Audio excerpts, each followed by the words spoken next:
Boa noite, pessoal. Hoje estamos aqui para apresentar para vocês o nosso trabalho sobre neuropsicologia. Nosso grupo é composto pela Júlia, Tainá, Núbia e Audrey. Hoje vamos fazer um bate-bola juntamente com a Vanessa, nossa professora de neurociência e comportamento. Abordaremos os pontos principais da neuropsicologia. Continue assistindo para saber um pouco mais sobre esse tema super interessante. O que é a neuropsicologia? O que é a neuropsicologia? A neuropsicologia é uma área do conhecimento em que busca estabelecer relações entre o sistema nervoso central e funções cognitivas e comportamento. A neuropsicologia pode ser útil no processo de investigação de um possível diagnóstico ou no processo de reabilitação. Diferença entre um psicólogo e um neuropsicólogo. A diferença entre um psicólogo e neuropsicólogo é que o neuropsicólogo é um psicólogo que buscou formação em neuropsicologia. Como a neuropsicologia pode ajudar no dia a dia?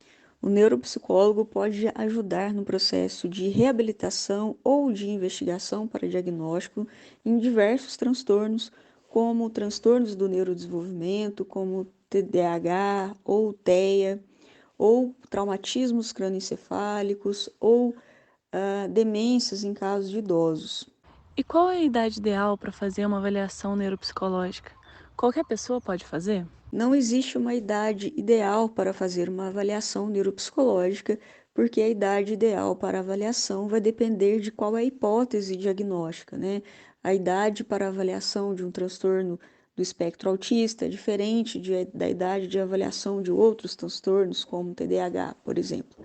Então, esse processo vai depender de qual a condição em que se quer investigar, para a gente saber qual é a idade em que esse processo será feito. Vanessa, ainda nessa questão infantil, quando é indicado levar a criança ao profissional? Bom, então no processo de investigação do neurodesenvolvimento, a gente tem que investigar desde a gestação, como que essa criança mexia na barriga da mãe durante a gravidez, depois como que foi o parto, como que essa criança era quando criança, isso tudo faz parte da anamnese, né, que é a entrevista clínica ali, que a gente investiga todo o contexto, né, daquela queixa que a pessoa trouxe. Depois, né, a gente considera também o período de desenvolvimento ali neuromotor, né, quanto tempo ela demorou para conseguir andar, para conseguir falar, como que foi a interação dela com os colegas, com os irmãos, como que é a vivência dela da escola. E a gente nunca deve desconsiderar também questões psíquicas envolvidas nesse processo, né? Então, será que essa queixa que alguém trouxe é realmente um transtorno, né? Ou é alguma questão da dinâmica familiar ou da dinâmica de convívio com a escola, por exemplo, tá?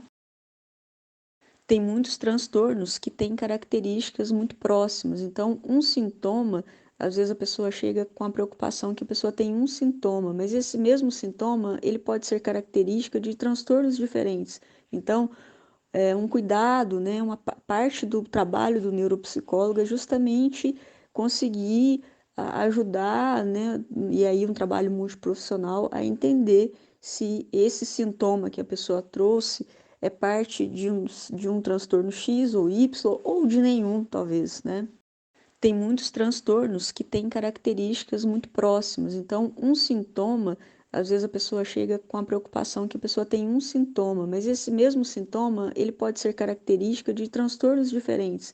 Então, um cuidado, né, uma parte do trabalho do neuropsicólogo é justamente conseguir ajudar, né, e aí um trabalho multiprofissional a entender se esse sintoma que a pessoa trouxe é parte de um transtorno X ou Y ou de nenhum, talvez, né? É uma curiosidade para vocês colocarem também que as pessoas, é bastante comum que as pessoas busquem o neuropsicólogo para fazer o teste neuropsicológico. E aí eles chegam lá para fazer um teste neuropsicológico e querem saber valor e como que funciona, como se a gente tivesse um teste milagroso que sirva para tudo e que esse teste vai resolver a história toda da pessoa, né?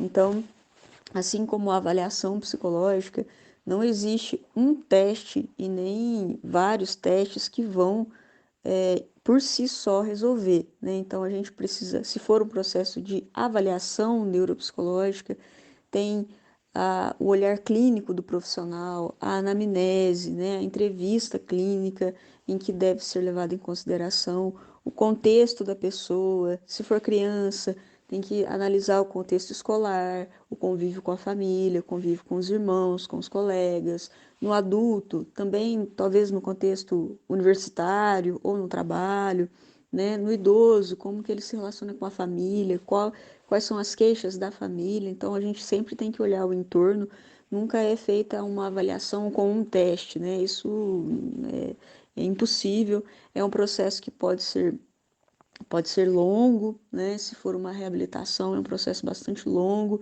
Se for um processo de diagnóstico, ele não é tão longo quanto a reabilitação, mas também pode ser um processo extenso, porque envolve a aplicação de muitos instrumentos neuropsicológicos, mas também o olhar clínico do profissional que vai considerar ali aquela pessoa como um todo, né? Sem contar que a gente também tem que considerar aspectos biológicos, do funcionamento cognitivo da pessoa. Estamos finalizando sobre o tema de neuropsicologia. Gostaria de agradecer a nossa professora Vanessa pela oportunidade e por ter topado o nosso bate-bola. Foi uma honra ter aprendido um pouco mais sobre esse tema tão interessante com você.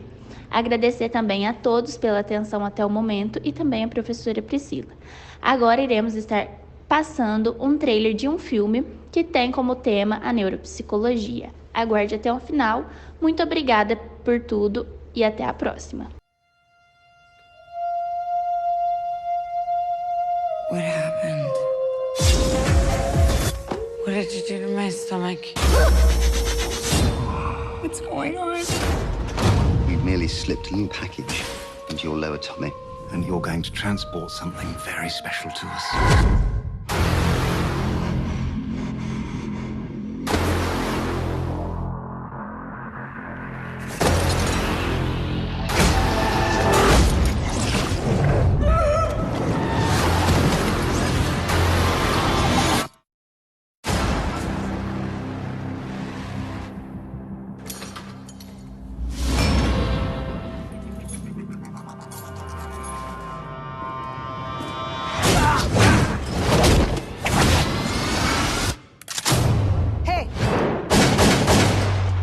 English? No. You speak English? Yes.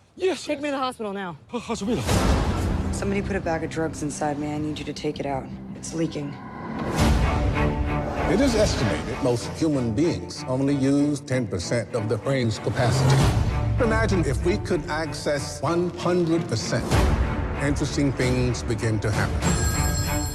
Yes? Professor Norman, my name's Lucy. I just read all your research on the human brain. It's a little rudimentary, but you're on the right track. Thank you. I have access to 28% of my cerebral capacity. I can feel every living thing. Since when did you start writing Chinese? Since an hour ago. What happens when she reaches 100%? I have no idea.